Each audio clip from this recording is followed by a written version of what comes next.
Jackie, can you believe this is happening? After 375 years. I don't know why an exact number. What's up with 375? No, it's because you asked me to be a co-host in this podcast 2 months after I met you. That is last year in May. Oh, yes. It's the stress for me. The text was on 13 June 2022. Yes. I remember how I met you. I met you in a group, gender reveal. And then we were vibing. And then stories, WhatsApp stories, nini. But that's not the first time you met me. Me, that's how I remember meeting you. The first time you were very arrogant. I don't remember that experience. This one, Edward, tell us the story. So, graduation. But graduation.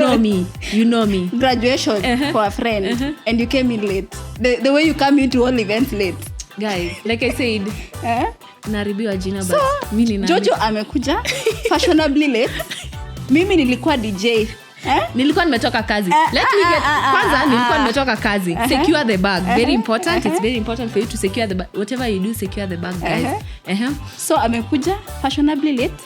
Mimi ndio DJ. Sijui ni wimbo gani ilikuwa inacheza. And then I happened to change the song. I honestly don't remember. And then Jojo is like, wait. Badilisha your song. So I'm like, first of all, this is not your graduation. Second, you are late.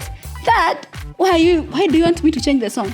This was Marian's graduation. In fact, I knew you are arrogant. Oh my goodness. And then why were you nice to me, Basi? Because you remember that and me I don't. That was before or after the gender reveal? Before. 2021, December. Oh. Yeah. The gender reveal was in February. Then why were you nice? Because I am nice to everyone. Hey. Meskia. You're in for a treat. Yeah. Beautiful and kind-hearted people. Yeah. We said what we said. Yeah, but honestly, she's not arrogant. I honestly don't remember that part. I don't remember you saying zima. Hata sikumbuki nikikuona kwa hiyo event. Juu nakuanga everywhere. Juu nakuanga amechelewa, so she has to catch up with everyone and everything. Hata sikukuona kama DJ. Unanikumbuka kwa hiyo event? I remember you. Nilikuwa nimevaa nini Jackie? Hata uliza kijana fulani amesimama huko nyuma anaitwa G. Kama sikumwambia. G verify. If it is true, inaitwa nini? Do that thing of yeah. If it's true. If it's not true, do thrice. You see? It's true. Yeah, but I think the second time we met, it was an easy conversation. Yes, conversation. Imagine that's what I remember. And I think we were in the same group, the one we were playing games and all that. Yeah, so we were team boys, team blue. Yes. And then there was team pink anyway. So guys, you're in for a treat, like I said. Usually when the year is coming to an end, what happens is people get onto autopilot. Kila mtu anarudisha gear kwa neutral, wala watu wa manual, how are you? Yeah. Alafu kanaenda. Lakini sisi ni nani? Sisi lazima tuanze kitu sahi. Sisi ni watu tumeweka drive. We are going in for the drive and you're going to have such a beautiful ride and an easy ride. So we are excited. 9 to 5. 9 to 5. What was 9 to 5? Ama ni hapo huku ni 8 to 5. Okay, 8 to 5. Yeah, 8 to 5. What 8 to 5 saizi tunasemanga anything you are asked we look at it next year. Really? So we put out of office now. As early as now. So I think the best thing is now when you're in that autopilot, you can listen to this podcast. Please listen to us. Tell us. Talk to us. A person very close to me said, lazima mwanze kitu November because kadisema kakiingia sasa ni sheria katambe and we are here for all of it. Yes. So Jackie, we are doing this finally. We wish to tell everyone that we truly respect their opinion and we are looking forward to your questions. We are looking forward to you interacting with us. But what is the name of the podcast? So the name of the podcast, we had a very, very, very, very many names that we wanted to use this thing. So we decided on long story short. And it's Jojo who came up with that name. So I think she can tell us the reason why we are calling this podcast. Long story short, This is how you put your friends on the spot, guys. Yeah. This if you're wondering how to do it, even though what unafanya, because we wanted to call it make it make sense. like it to feel like it will be a segment. Yeah, make yeah, it make sense will be a segment. yeah. I'ma see something Yes. say it will be a segment. Yeah. All those names that we had, there'll be a segment at some Yeah. point. I think long story short is just because you're going to be giving us your experiences, your thoughts, your questions. We will first introduce a topic and then we'll talk Yeah. about it and then we'll bring it back to you. Yeah. And then we will listen to you and then we will come and discuss. Yes. So there are days that we will not agree. Yeah, of course. There are days that we will definitely agree. Yeah. There are days that you will change our mind. Yeah. The point is, instead of being angry or getting into your emotions, raise your argument. Give us facts. And tell us why. Yeah, tell us why. Usijam nani. If you hear something that you do not, beloved, That's in your opinion, yangu. in any opinion, The sky does not have to be blue. it can be red. Yes. And we can coexist. Yeah. Please. Yeah. So that's the whole point. So long Yeah. story short, here we go. Kaende. To kick things off, I think, get to know us. Yes, get to know us questions. Some questions. Yeah. But let me put Jackie on the spot because, I mean, it's only fair that you love someone the way they would want to be loved. Ni kumrudishia tu. Okay, sawa. Thank you so much, Jojo. So maybe for a start, maybe you can tell us your name. You know, we've not even said our name. So you can tell us your name, what you do on a day-to-day apart from doing this podcast. My name is Beryl Lalando, but for the sake of this podcast, I am Jojo. Okay. Yes, I am Jojo, and I do procurement, supply chain, logistics, 8 to 5. Okay. Events and everything else in between. Safaris, please see me. Okay. Jackie. Okay, stranger. So are you married, single? Bana, hizo ni personal, basi. Hizo ni personal. Nioneni kando. If you send something towards supporting this thing, I will just if we get to 100k subscribers. Even you are single, Lusema. No, if you get to 100k subscribers, you will know if I am single or I have a kid or I am married. Yeah. So get us to 100k. Yeah, okay. So, yes. So Be a full stranger. names, Yes. Jacqueline Bor, and I've acquired another. Yes. Uduny. Yes. So yeah, and I am a tax consultant, 8 to 5. And then what else do I do? Nothing much. You're a apart from this podcaster. podcast. Yeah, now. you're now a Yeah, podcaster. yeah. Like if you introduce yourself, you Yeah. say, I'm Jackie the podcaster. Yes. I co-host. Long now a story podcast. short. Yes. So let me put you on the spot. This the past 2 days, if somebody sends you a text on WhatsApp, and they delete the messages after a few days, what do? Do you ask them about it? Do you just, whatever, man? It depends with how we relate. So if it's someone random or it's someone an acquaintance, I wouldn't ask.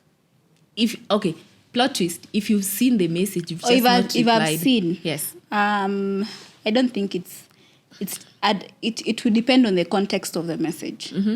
If it's about them, say, I was texting you, I'm looking for something very dramatic. Anything dramatic. Okay, I should would not be ask. the example.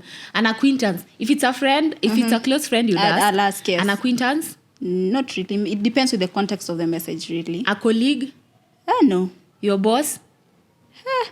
Hapo ngumu kidogo. Your boss? Utauliza on what basis? I mean, you have deleted messages on our chat. Do these messages belong to you or do they belong to me? Ina depend. Kama mtu alikuwa anakuuliza tunapatana wapi na iko hiyo message. Yeah. Hapo Or if they were ngumu. revealing something personal about themselves. Hapo no, I wouldn't ask. You If it's wouldn't my ask boss, them? no. Or if somebody revealed something personal about them, would you ask them? Like say they tell you I'm struggling with something. And then they delete. Yeah, and then they I'd delete. actually ask. You'd ask them? Yes. I don't know why I feel like I wouldn't. Why Deleted not? messages do not belong Why to you. not? But also, it could be deleted because you did not respond to it. So some people feel like they can just delete it. The question is, do deleted messages belong to you or do they belong to the sender? I am team, they belong to the sender. Whenever they are ready to have that have a conversation conversation again. they will bring it to the table. But until then, Mi nitakuuliza. peace out. Thank you very Nitakuuliza. much. Okay, so Yeah, okay. So, yeah. Please let us know. So get to know us. To know us. First things first. Question number 1: what is one of the best life advices you've received? I think it's life does not owe you anything. Oh, it doesn't. Yeah. It doesn't. Yeah. But there's another advice that people give that I don't sort of agree with when they say people don't owe or people don't owe you anything. I feel like you owe people respect. It comes from arrogance. Yes, A bit of arrogance. But life in itself does not owe you anything. You have to work hard. Yeah. Put in the work. Yes. And sometimes you'll put in the work and not get anything. And not get anything. And it you will still take you have a to do minute. it again. Yeah. Put in the work. That's life advice I've received. It's never that serious. It's never that serious. It's actually never that serious. If there's anything you want to do, don't be like Jackie and I. Start it a year from now. A year before now. Yeah. Honestly, do it's it never now. that serious. Yeah. And I know that is advice that behind the scenes I should take. Yes. For obvious reasons. Winks. Yeah. Yes. For obvious reasons. Yeah. But Yani, it's never that serious. Jackie is going to grill me after this, but I will die if I do what she wants me to do. But she has to do it. But I will die. Yeah. Like you will get to know. If you get to 100 Utakula tu subscribers. But honestly, it's never that serious. You it's- do what you've gotta do. Like it's never that serious. Ikichomeka, ichomeka. Isipochomeka, itachomeka. Given a chance, what is a world record you would like to see yourself beat? I think that is a very weird question. Considering in this age of mine, I don't know whether I have a talent. I'd say maybe if I'm given a chance to sleep. Umeona zile nini kwa Facebook. Nasema eti there was a study that was done to see people how longest people can sleep. Yeah, I think that. What's the world record? We'll put it somewhere. Yes. So, producer, weka mahali hapa. Anywhere. And guys, just see it wherever it is. Ya kulala tu. Unalala tu. A world record I'd beat. I don't know if there's a world record for traveling. I think I'd like to do that. I'd honestly love to see everywhere in the world. Okay. Traveling is so therapeutic. Traveling is so therapeutic that you will come from a trip and realize you don't need therapy. But you do. Therapy, yes. Yeah. So please book a session. What's your favorite way to spend the weekend? Spend the weekend is, I think, spend time with my husband. Watu ampoa manentaya. Verified. Future. Log in and lazy weekends. Lazy weekends. That's cute. Yeah, or outdoor. Hey, must be nice. Must be nice to have ampoa. Must be nice to have a husband. Si wengine, we just bless the name of the Lord that we have time out from work. That's all we will say. If you could travel anywhere, where would it be? Ujasema wewe how you like to spend? Si wengine. How do you like spending it? Anyway, for context, Jojo can go for 10 events in a day. Honestly, I enjoy that. Like if you are inviting Jojo to your event, for the most part, anaweza kuja 2 hours. Na usikach. Yeah, so like, and if you are friends, you would understand. Yes. And it will be 2 hours of just you. Yeah. Like I will live there and you will feel I was in your event. Yeah. So, I won't come there and sit in a corner and wait for things to happen. I'll come in and take over and I think that's why I don't remember you that day. Because she came in at 6. I came in and I was like, hey, hi, what's popping? Yeah. I was very present, but I have since apologized for that encounter. But Jojo, just maybe a question on that. Like, how do you decompress? Considering you have 352 friends. It's very interesting. The way people say, the older you grow, the less people you acquire. If anything, the more I acquire. Like, Jackie and I met in 2020. Okay, let's say 2022. Yeah, 2022. Yeah. And we are here recording a podcast together. Like, I don't know. Ni God. I want to say ni God, and it truly is. I have the most amazing friends and family members. I think He gives me the grace. How I decompress, I have since realized I nowadays color. Oh, okay, yeah. I wind out my Sundays. I try to be home by 4-5ish and just breathe in and out. And then there are Sundays that I completely do not have anything to do. Yes. Okay. And people don't know. And now they know. Now they know. Don't call. Don't call me. Yeah. When you ask me out, I'm like, I'm busy. Yeah. You know, no is a full sentence. Yes. And I'm not afraid to say no. Yes. No. One of the things that 2018, when I lost my dad, I got blessed with is the ability to say no. Yes. Yeah. It became so easy for me. Just like no. Okay. Yeah. No explanation, no nothing. No nothing. Yeah. Yes. Yeah. Yes. Doesn't have to. I just say I'm busy. Yes. Okay. Now my friends are the ones who are like, busy doing what? You are coming to this event. I'm like, okay, so. But people do not know me. They just take it as no. Okay, next up. What is a skill you've always wanted to learn? Baking. Kwanza, let the record reflect. Jackie is one of the best cooks. unaona yeye na ule anaitwa nani Susan awachani mbali. The only difference ni huyu anachimba shimo na yeye anatumia gas. Hiyo tu ndio difference. Akisiji kubek. Nilijaribu kubek ikabackfire. No okay, but I know how to make mandazi. I know how to make mandazis and chapos. That's baking. Yes. Please. Okay, cakes. Let me say cakes. Una follow recipe to the T. Sijajaribu tena after it backfire. So what Jackie So I'll try. Yes. I think that is what you're saying. So the next time we're recording this podcast, we will receive a cake and you'll see us enjoying a cake. Yeah, and also riding a bike. I don't know how to ride a bike. And I don't know how to swim. How did people grow up, guys? Nothing. Yeah. Wow. Tulikuwa wengi. Yes, but estate hatukuishi in that the estate that people live with people. We stayed like in the way where I grew up. Kericho is you live very secludedly, like like you stay here, the other family stay very far. A good part of my primary life, I rode a bike to school. Why is that? It was a thing magari. Okay. It was a thing. Like it was and if you're not the schools that are not the school that guys are not riding bikes to, in the evening we would meet and ride bikes. I think there's something about growing up in those two communities that allows you. Swimming, man, I swam like as early as I don't know. Okay, Kericho and water. Wasa ushago Dufumpara Row. Okay, I didn't swim in Dufumpara Row, but I get the logic. 2024 resolutions. Unaona ni kama utaziandika? Naona ni kama nitaanza na kubake. Baking I think of course next episode. Yeah, but there are some skills when you're older, they are very hard. Oh yeah. Yeah, so riding a bike. G knows how to ride a bike? Yes, he knows. Yeah. G. Tafadhali fundisha mrembo ku ride bicycle. Tunakuomba. Hiyo ni life skill. And swimming. He also knows how to swim. Imagine he doesn't. Simchukue swimming lessons msee. Unajua sasa hii Noah flood kihappen. El Nino? Yeah, El Nino ni hiyo era. Wase know how to swim. Umesema. Know how to swim. Okay, so and you? A skill. I don't think it's a skill, but it's something that I know I need to study. I need to study psychology.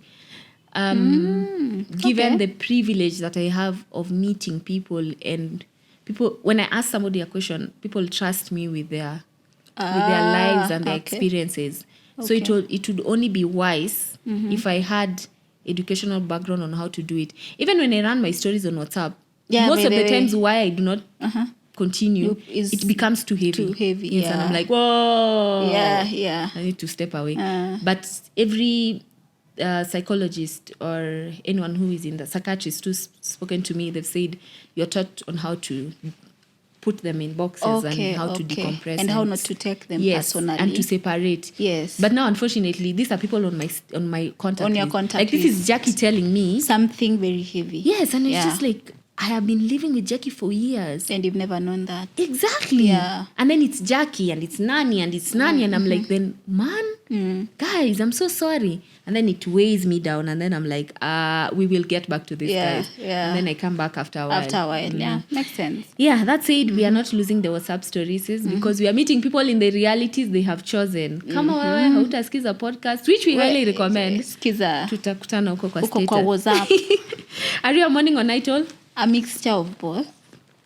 I can wake up, I can stay late. Yeah. It doesn't matter. Me morning. My energy decreases as the sun goes down.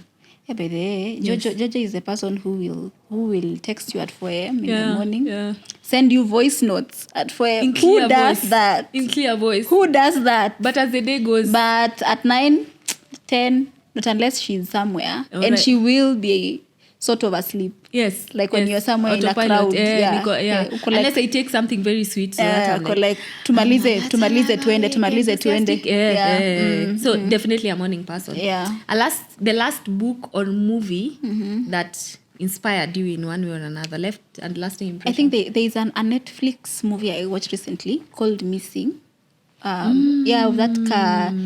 the cartoon whose mom and the boyfriend went to, I don't know, is it Colombia or somewhere? Something, man. And they didn't come back. And then she was using the internet to search for the power of the internet. You get. And I felt like how much information are we giving out there that can fall in the wrong hands? Yeah. Because now she was, getting passwords from, to hints here and there. And so I was just wondering how much information do we actually put out there that can either benefit us, maybe in such a way, or harm us. Because when I was doing my induction recently at work, someone was talking to us about cyber security and data. For context, Jackie just started a new job. Can we applause? And they were saying, you see the way you go to a building and they tell you to write down your name and your number, email and address, your ID. So they were saying sometimes nowadays you receive text messages from people you don't know. Yeah. And they were saying those are the places they get the information. Yeah. So how do you? Because you do not sign any. You do not sign anything that says you are not allowed. To use my contact information. Yes. So they are allowed to. Yes. Yeah. Oh. I have a friend, yourself, who has a number memorized that is not his number, and uses it on those books. You should see how he says it. 07. I'm like. Yeah. It's the way you say it with confidence. Yeah. He has an ID number. He has a phone number. Yourself. Yeah. That he uses for those things. Like, it's just like, there's no data privacy here. There's not. But I see nowadays in Kenya, recently there's been a lot of sort of promotion of data privacy. There are laws that are coming up. So let's see where we are going to get with that. But in all honesty, I don't know how much information you're putting out there. People knowing your even with cabs. Yes. People knowing your home. Yeah. Your location. Yeah, it's now easier for bad people to get at you. Yes. As much as good people can also get at you. Yeah. It's now easier for bad people to get at you. The books that it ends with us and it starts with us. I can't remember which one comes first, but Collins speaks about abuse. Partner abuse, marriage, abuse in marriage, abuse between partners, abuse at home, parent, child. And I think it gave me the POV of the abused. Ah, okay. Yeah, the POV of the abused in the sense of even after you have made the decision to leave an abused situation, what that actually means. The anxiety that comes with it every time you see the person who abused you. Worse if you have a kid with them. As in, even when you come from an abused home, how it is so easy to fall into the trap of the abuse. Yes, and how my heart goes out to anyone who is abused. And she did a beautiful job with those two books. And she was doing it because the mom was in an abused relationship, and she left as early as I think 3 or 5 years. When she was 3 or 5, I can't remember. So she was just commending anyone who has left and just showing that abuse in the home can affect you. You can turn out to be an abuser. Also, you cannot be abused and then some life tragic event can happen and you turn out to be an abuser. Or you allow abuse as somebody who saw abuse. Like it's a lot. Yeah, it's a lot. But do you think, I know it's not easy for the abused to leave. Someone was saying we keep on, like, I know we have had friends who are maybe in abusive relationships. And sometimes, you force them and you tell them, you leave. But someone was saying, like, kwani utoki? Kwani unataka kufa hapa? And someone was saying, coffin. And someone was saying, we just push them to come out of that relationship, but no one tells them how to survive without that person or without that relationship. Yes. Colin addresses that a lot. Yeah. So, okay, plot twist. If your friend called you, or if I called, if I called you and said mpoa permanent ananichapa kuja nitoe, and when you come, what's the advice you'd give me? Like, are you asking me if we should go to the police station? I think I'd first ask you, how are you? Yes. Like physically how Jojo is. Umepata nimechapwa and I have bruises. So do we are we need to go to the hospital Are you first? asking me or are you now I am making doing decisions? If it's the hospital, I have to do it because so if I refuse, because the problem with the abused, one of the things they struggle with is that they don't do going to the hospital, reporting, that whole. So are you making the decisions or you're letting the abused I think lead? For the hospital, really, I think that You're something making you the should decision. make the decision. It's not a must that you go a very big hospital. It can be just somewhere where someone can get, Where are you help. letting me make the decision? The police station? Yes. Okay. Do you want to report this person or not? Yeah. Are you having the conversation with the abused? With the abuser? Unataka saa ingine unaweza chapwa pia wewe. Yeah. Are you getting reinforcement to deal with the abuser? No, I Like don't think to it's be in your warned and place. be told ukichapa tena huyu mrembo ama huyu kijana. Mrembo ukichapa huyu kijana tena. Because it happens. Sasa kucheka, it happens. I mean, because I'm plugging in rectangular. Because sometimes in such situations when unabakingi katikati, you're the one who is at the center. Yes. Because now you're trying to to talk to this person to stop beating this okay. other person. Further, the plot thickens. These two people are your friends. You are my friend and you are my Mpoa's friend. But I am your friend at the core of it. So I am abused. Are you telling him, my guy, we don't beat babes? I'll tell him, like, see it sasa nimwambie usichap, like authoritatively, no. Or it will be a conversation. Yes, a conversation. Can we have lunch? Let's talk about this. Like what is happening. Are you unamstaki kwa kina Manu, like my bro and my people? Like if Manu doesn't know. I think it's your place. If Manu doesn't know, so I just die. Pia sasa hapo it's hard. Sindo nasema. Because to what extent? Yes, to what extent are you? Because now I have told you kujo ni rescue, but nimekuwa nikichapa for the past X time. Alafu maybe utaki niambie anyone. Of course, I mean, even it has taken, but are you letting me have it? Ama you're just like, mi nitaambia Manu Kenya tafanya na hiyo information na watu na kudili na huyo mpoa wako. It's up to so them. are you doing that or you're just like, mimi I'm here for Jojo. If she says she wants to continue being in that relationship, mimi ni nani? Like if I rescue you the first time, you go back and then you're beaten like that, again. I'll say. Oh, now you're I'll like, say, no, you're not going to die on my watch. Yes. I'd actually tell your close people, family, yes. and have. Because I don't know what happens if something would happen to you, or what I'd feel. Yeah. Honestly, mimi siko sawa. What's the same? First time. I don't play with abuse. Okay, I honestly don't. Yes, and I have not had the privilege of being in the presence of abuse, but I just know it takes a very small thing, very, very small for you to die, yes. or for you to kill that person. Yes, because you've seen that one person who was saying people who are married should be very careful because somebody can just poison you. Like, like umemchapa and then this guy is just like, that's enough. Nimechoka kuchapwa. They buy you some meal and then they give the babe and then the babe dies. Like and I'm saying it for both your sakes. I'm saying it for the sake of the abuser and I'm saying it for the sake of the abused. Would you report to the police? Not to the police, but to the relatives, to the relevant people. And you know why I would not report to the police in this country? They would not take it seriously. Yeah, they wouldn't. Of course. Especially from a babe. They wouldn't. They would not take it. I'm sorry, but they wouldn't. They wouldn't, yeah. Unless but it's also good it, to just put it in record. Unless it is somebody who a police person who I know. Oh, you know. Yes. Yeah. Woman or man. Yeah. Yeah, we've had people who, a man, if he goes and reports he's beaten and anaambiwa rudi nyumbani ukue mwanaume. I mean, surely. Think about it. Yeah, they are told that. Acha mchezo bana, rudi nyumbani kuwe mwanaume. Mwanaume hizi chapwa. And if you are a babe unaulizwa ulifanyia nini bwana wako akakuchapa.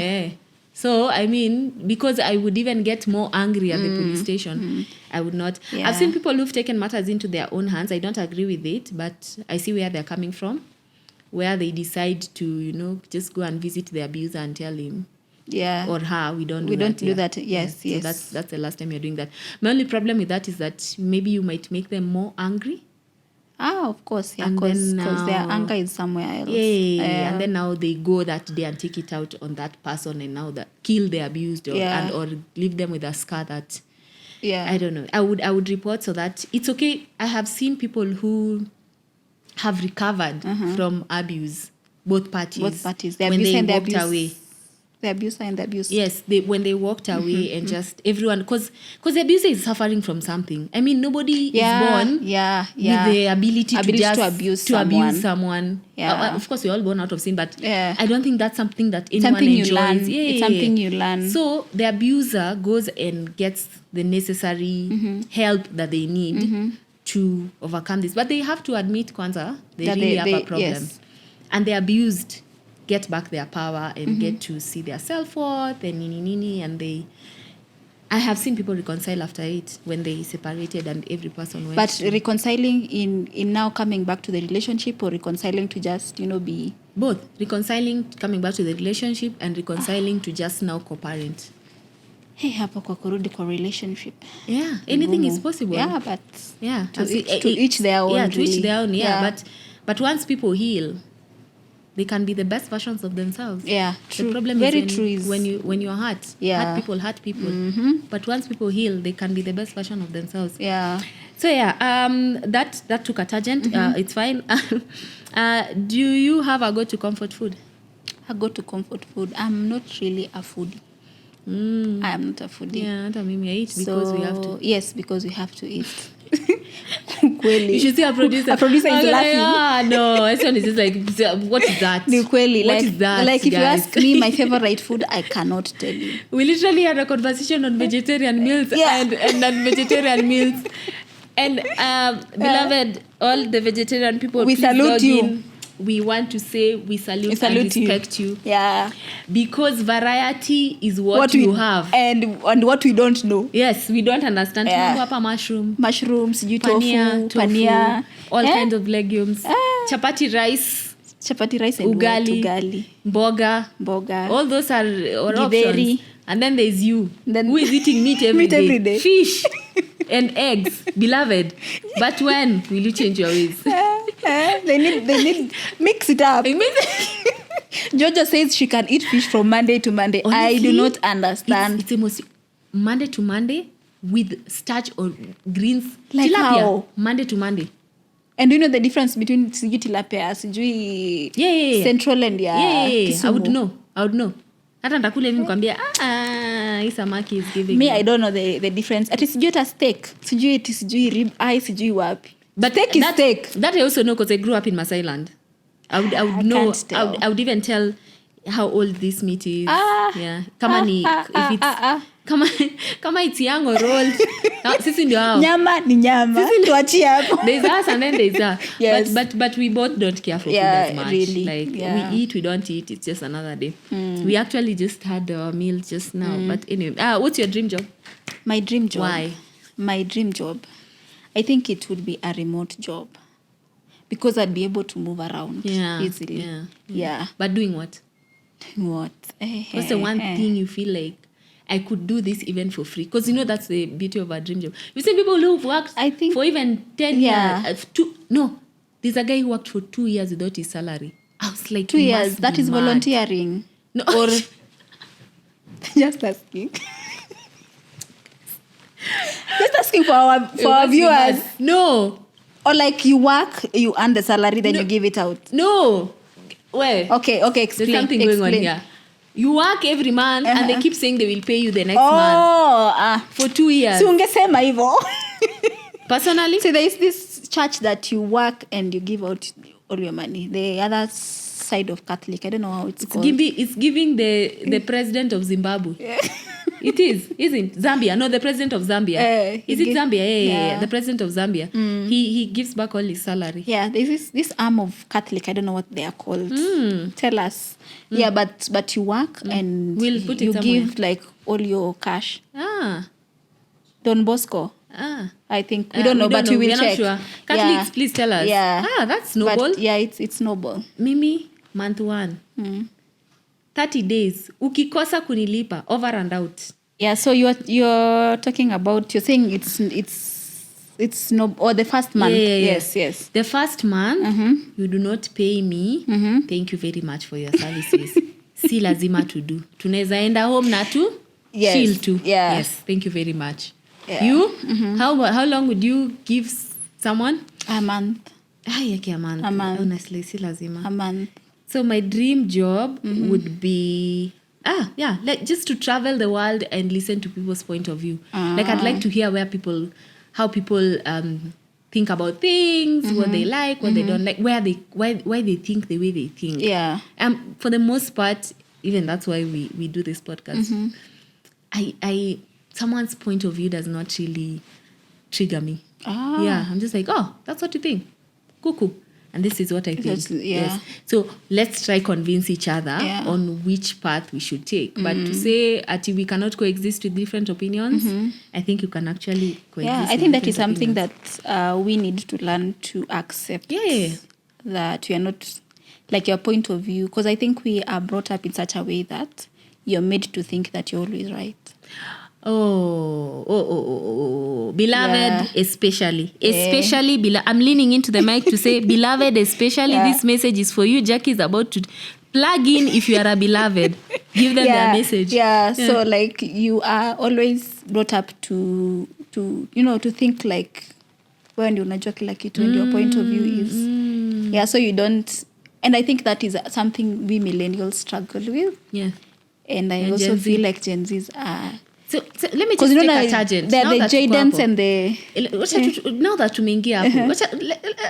Tusiogope, twende tu tuseme. Wakristo hamjamboni wasafiri wa mbinguni. Hamjamboni tena. Asantini sana kwa kuja kutusikiza leo hii. Passengers to heaven. Juzi Vusi aliwaita aje? Kingdom Warriors. Oh, assemble. There's this thing that just, I don't know who lied to you about the Lord Jesus Christ and making him, you are now a custodian of God. You don't want people to experience God for themselves. And therefore, if somebody asks questions about any belief or principle, you get mad. Why are you mad? Just explain it. I mean, if I am questioning, say, because I'm an Adventist, if somebody is questioning the Sabbath, why are you mad? It's how you do your thing. Just tell us why the Sabbath is something that we should keep. Why are you mad? If somebody says killing is allowed, why? Don't be mad. Just calm down. Explain to us why you think killing should not be done. I think Kingdom Warriors and the beloved need to learn how to accept people questioning beliefs and principles. Because even Christ, for the most part, Pharisees and the scribes were out to get him. And he was being questioned. And you didn't see him get mad and, one time slap a Pharisee and say, umenizoea wewe. Umeshinda umeniuliza maswali za upuzi. He always found an answer to it. But do you think that also, as I had said earlier, it is the conditioning? Yeah, it is. Because I think remembering how we were brought up is, and not to say that our parents didn't do a good job, they did what they did with what they had. But I see a lot of our age mates and the people we have grown up with is that when it comes to matters church, as a child, you didn't have an opinion. You get, like, if it's... I'm plugging in my parents to say, siku ya kuenda kanisa haikuwa negotiation. And we didn't even grow up in the same home. And we can relate. And church so was church. If it's wearing a long dress, it's a long dress. Who is discussing what with you? Why? Who welcomes you to the discussion, to the decision and table? Whatever the pastor says goes. Tokendo. So very now, right. Now growing up, you cannot. I don't think you can tell us really something that is not within what we were told, and then we accept it at a go. That's why even now, growing up, we have had, to accept that Muslims are there. Hindus are like, there. They are sinners born for hell. But and you are sinning every day. You are sinning every day, and you are focused on the Muslim or the Indian. But when you meet them, they're actually really nice and kind people. Yeah, I don't know. I want us to normalize asking yourself why you believe what you believe.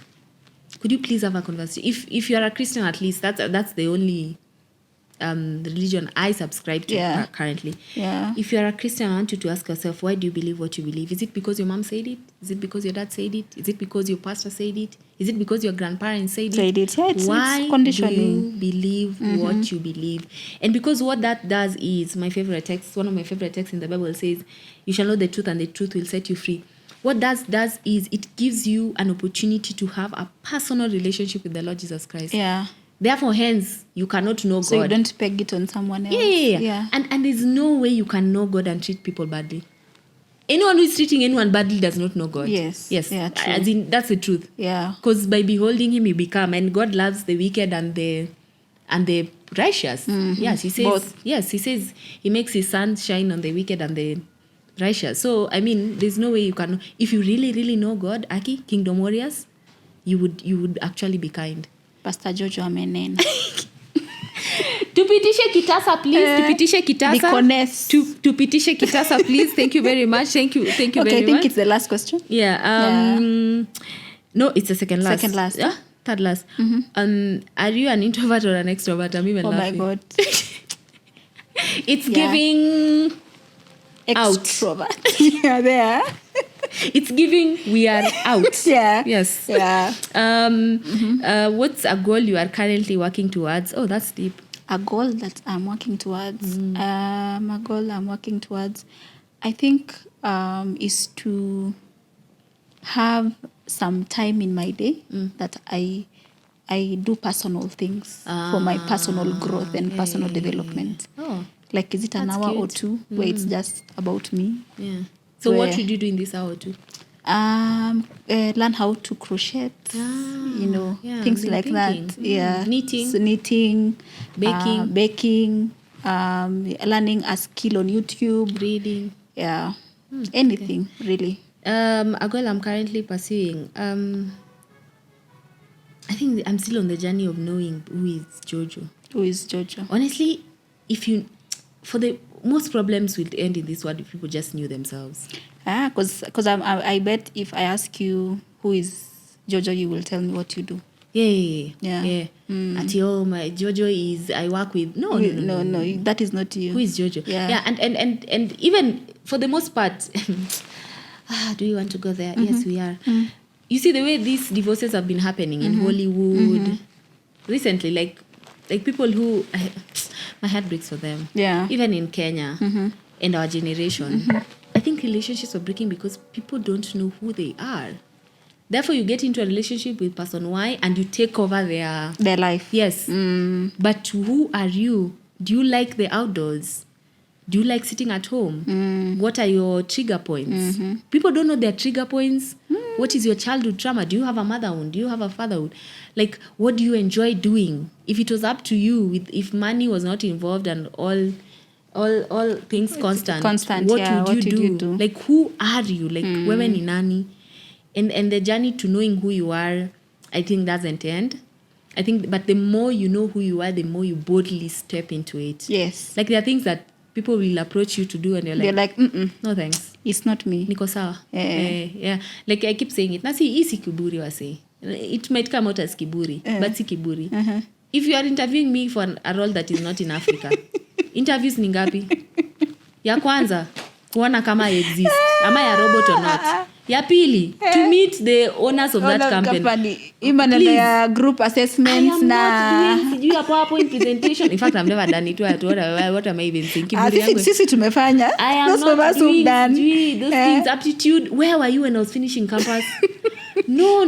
But you know, I think I know what I'm bringing to the table. You know what you're looking for. But you know, I tend to think most of those companies that do the aptitude tests and the group assessment is they know how the Kenyan education system is. Yeah. Really. You in campus, Mwa Kenya was the thing. Yeah, was the order of the day. Yeah. So someone has a second class upper. Yeah. But honestly, Jackie, where we are in our career, surely unanieka no sai yenyewe it doesn't make sense. Like, honestly, interview ni ngapi? So potential employers. Hata moja ikiwezekana. No, I'm giving them the second one because bwana CEO na directors wako mahali for the next 1 month. So they are looking for a date that they will meet me. Yeah, syncing calendars and stuff. Interview ngapi? Yeah. Hizo mbili. After that, nasi kiburi. It's just that I know what I'm bringing to the table. Yes, I know what I am lacking in. I really know what I'm doing right now in my career. And if you didn't meet me when I was finishing campus for aptitudes, I'm so sorry to you. Yeah. You know my grade from high school, you know my grade from campus, you know my grade from primary school. You see my work and you see my achievements.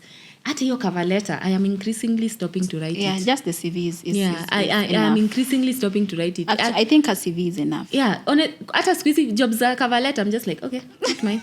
I don't even look at it. That is where your job could be. Yeah, ni sawa, si wangu. Because even when I get into the job market, I've had the privilege of working with very, very cool people. And the conversation that we have is, we are going to look at productivity. Not like what am I producing? Not what you. Yeah, no, you're not going to look at my time. Naingia sangapi, natoka sangapi. No, we're not going to do that here.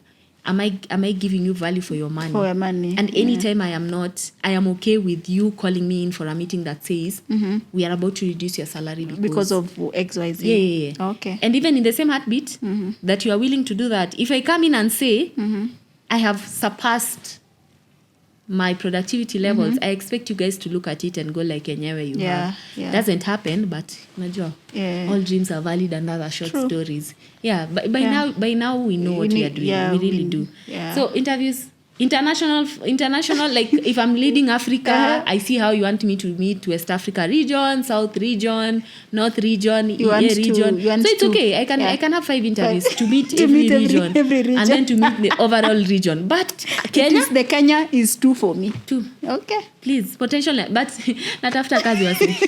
That said, mukisikia kazi ya procurement, logistics, supply chain, you know who to call. Me.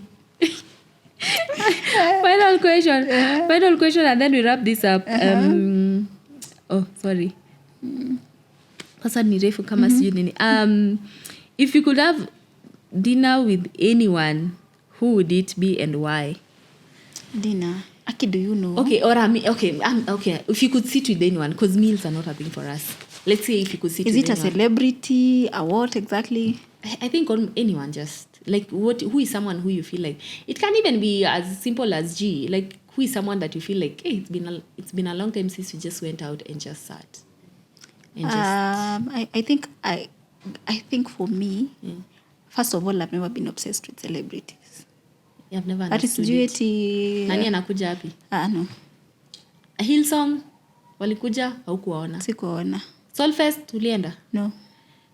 Don Mon, I'm calling all celebrities nini. Boys to Men. I don't mean that. I can go, but the thing is, I am not obsessed. Yes, like you are not like, Boys to Men are coming to Kenya. No. Ticket sales. No. But Don Mon, you know, you grew up listening to Don Mon. Yeah. Nothing. Yeah, no. Hata Hillsong walikuwa hapa jana, no? Sikumbuki hata ilikuwa lini. Yeah, I think sometime this week. Yeah. Sure. So I think celebrities, I wouldn't see anyone. Yeah. I think maybe someone I'd really want to meet is Michelle Obama.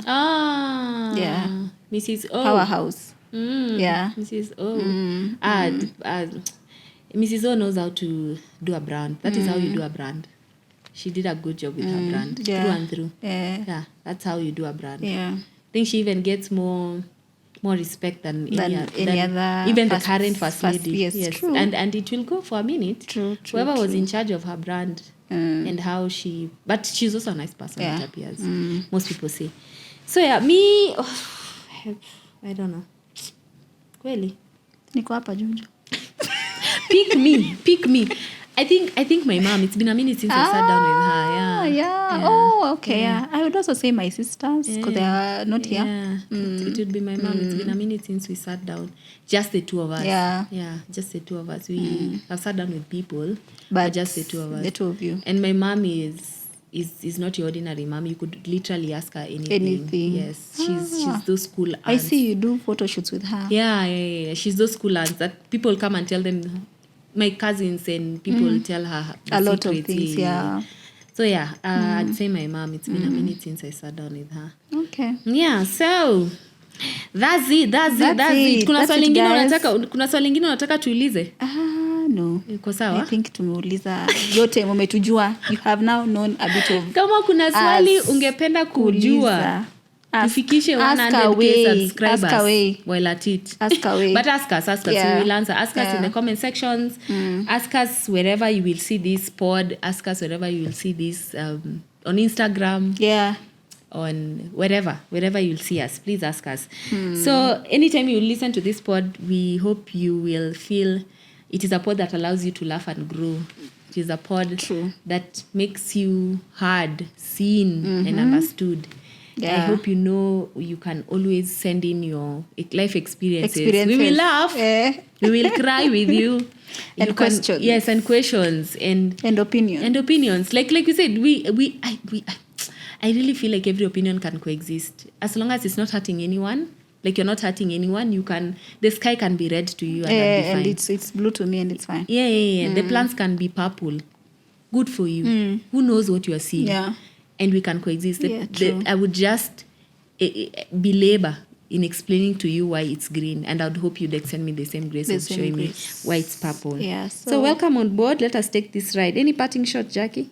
I think this has been good. It felt like the normal 2 coffee dates that we do. Wow. I would tell people the way this week has been. Beloved.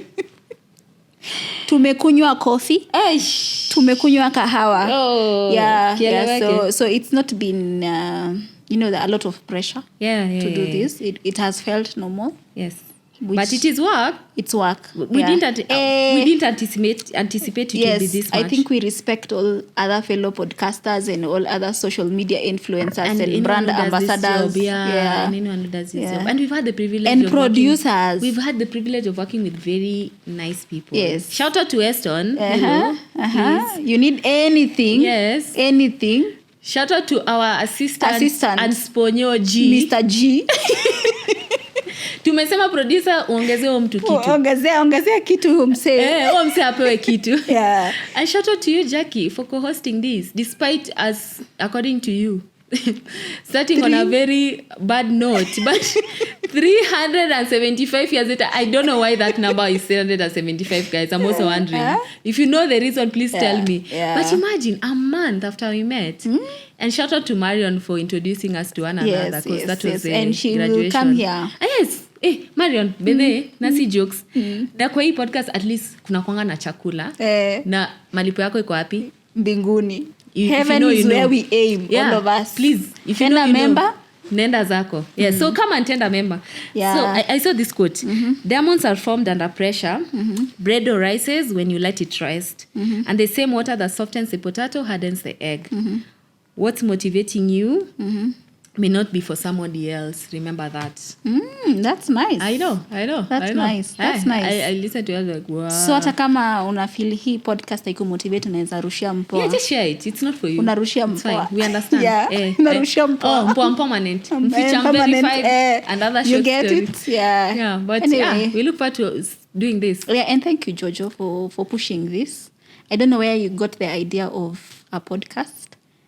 I had never thought you would do this. I know. I was telling a friend of mine, huyu msichana atanifanya nifanye vitu vingi sana. Coloring. Look at us coloring. Look at us smashing. This is so cool. Yeah. But the story of this pants will be told someday. Someday. Mjue tu hazijatoka hapa. Hizi ni important. Easy. Umjue tu. No, mjue tuko serious. Easy. Story for another day. Yeah. But thank you for joining us. We hope to see you in the next podcast. We hope you listen in. We hope you share. Yeah. And we hope the holidays are kind to you. Kabisa. And even as you set on neutral, please drive with us and let's do this. Okay, bye. Thank you.